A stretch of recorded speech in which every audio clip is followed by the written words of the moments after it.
आज हम पढ़ने वाले हैं अपनी वर्कशीट नंबर 61। हमने लास्ट क्वेश्चन में पढ़ा था रदरफोर्ड मॉडल के बारे में ना, रदरफोर्ड के परमाणु मॉडल के बारे में पढ़ा था। आज हम पढ़ेंगे बोर के परमाणु मॉडल के बारे में। हमने ये पढ़ा था कि जो रदरफोर्ड का परमाणु मॉडल था वो बड़ा क्या था, स्थिर था। उसमें क्या था, उसमें परमाणु बहुत अधिक स्थिर होना चाहिए था, लेकिन हमने ऐसा कहा कि ऐसा नहीं होता, हमारा परमाणु जो है वो स्थिर होता है। तो वो कैसे संभव है? तो ये जानने के लिए क्या करा, बोर है, एक दूसरे वैज्ञानिक है नील्स बोर, ठीक है, उन्होंने एक अपना परमाणु का सिद्धांत निकाला। हम पढ़ लेते हैं। ज्ञान हम जानता है कि रदरफोर्ड के परमाणु मॉडल में कुछ कमियां थीं, जैसे वर्तुल मार्ग पर चक्रण करते इलेक्ट्रॉन का स्थायी हो पाना संभव नहीं है।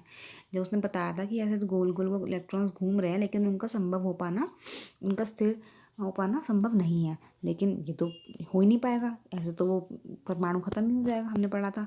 एक दूसरे वैज्ञानिक नील्स बोर इन कमियों को दूर करते हुए अपना परमाणु का मॉडल सिद्ध किया, जिसे बोर का परमाणु मॉडल कहते हैं। इन सब कमियों से उन्होंने इन सब कमियों को दूर करा और अपना एक परमाणु मॉडल निकाला। अब उसके बारे में पढ़ लेते हैं हम। नील्स बोर 1962 ने 1922 में परमाणु मॉडल प्रस्तुत, जिसकी दो प्रमुख विशेषताएं अवधारणा प्रकार इस प्रकार थी, ठीक है। उन्होंने बताया कि उनकी क्या विशेषताएं थी उनके मॉडल की। पहला, परमाणु मॉडल में इलेक्ट्रॉन नाभिक के चारों ओर केवल विशेष कक्षाओं में ही घूमते हैं, जिन्हें इलेक्ट्रॉन की ऊर्जा स्तर, ऊर्जा कक्ष या विविक्त कक्षा कहते हैं, क्योंकि प्रत्येक ऊर्जा स्तर की ऊर्जा निश्चित होती है।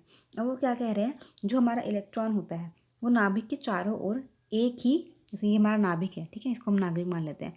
वो कह रहा है एक ही केवल एक ही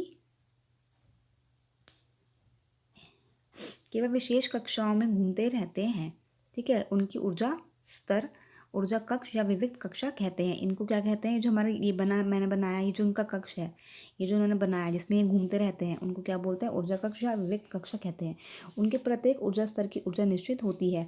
प्रत्येक ऊर्जा स्तर की मतलब इसकी क्या है, ऊर्जा निश्चित है, ये कम होगी ना ही ज़्यादा होगी, ठीक है। ऐसे ही एक दूसरा होता है, एक तीसरा होता है। ऐसे ही ये मतलब कि विशेष कक्षाओं में ही घूमते हैं, ठीक है, और इनकी ऊर्जा भी निश्चित होती है, ठीक है। ये एक तो उन्होंने बताया। नेक्स्ट क्या बताया उन्होंने, नाभिक की चारों गति करते हुए इलेक्ट्रॉन ऊर्जा विकिरण नहीं करते। उस रदरफोर्ड ने क्या कहा था कि उन्होंने, उनके हिसाब से तो क्या था, जो इलेक्ट्रॉन यहाँ घूम रहे हैं उनकी ऊर्जा विकिरण होगी और धीरे धीरे उनकी ऊर्जा खत्म होकर वो नाभिक के अंदर ही चले जाएंगे, जो कि ऐसा पॉसिबल नहीं है, ऐसा हो ही नहीं सकता। तो फिर उन्होंने क्या बताया कि जो हमारे इलेक्ट्रॉन्स घूम रहे हैं यहाँ पे, है ना, वो क्या करते हैं, वो अपनी ऊर्जा विकिरण नहीं करते, अपनी ऊर्जा नहा देते हैं, ना लेते हैं। ये केवल एक निश्चित ऊर्जा सोखकर या छोड़कर एक ऊर्जा स्तर के से दूसरे ऊर्जा तक कूद सकते हैं।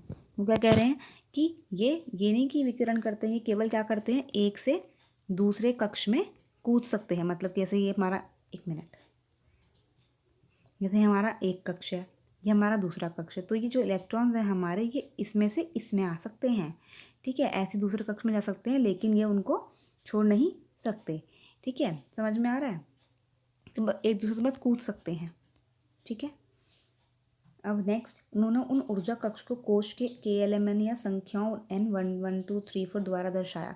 ये आप देख सकते हैं बेटा, ये 1 है, ये 2 है, ये 3 है, ये 4 है, चार चार सर्कल बना रखे हैं इन्होंने। पहला क्या है, देखो नाभिक बीच वाला, उसको क्या बोल रहे हैं हम, K कक्ष बोल रहे हैं। दूसरे को L कक्ष बोल रहे हैं, तीसरे को M कक्ष बोल रहे हैं। इसको बड़ा करके देख लेते हैं। देखो पहला क्या है, थोड़ा छोटा, पहला क्या है हमारा K कक्ष, जो हमारा N=1 मान लिया। दूसरा क्या है L, तीसरा क्या है M, ऐसे चौथा क्या है N, और 1 2 3 4 इनके हमने नाम इनको ऐसे देते हैं, ठीक है। K1 हो गया, L2 हो गया, M3 हो गया और N4 हो गया। परमाणु में सबसे बाहरी बाह्यतम कक्ष को संयोजक कक्ष और इसमें उपस्थित इलेक्ट्रॉन को संयोजक इलेक्ट्रॉन कहते हैं। जो लास्ट वाला हमारा ये है, इसको हम क्या बोलते हैं, संयोजक कक्ष, ठीक है। और इसमें जो उपस्थित इलेक्ट्रॉन होते हैं उनको बोलते हैं संयोजी इलेक्ट्रॉन, ठीक है बेटा।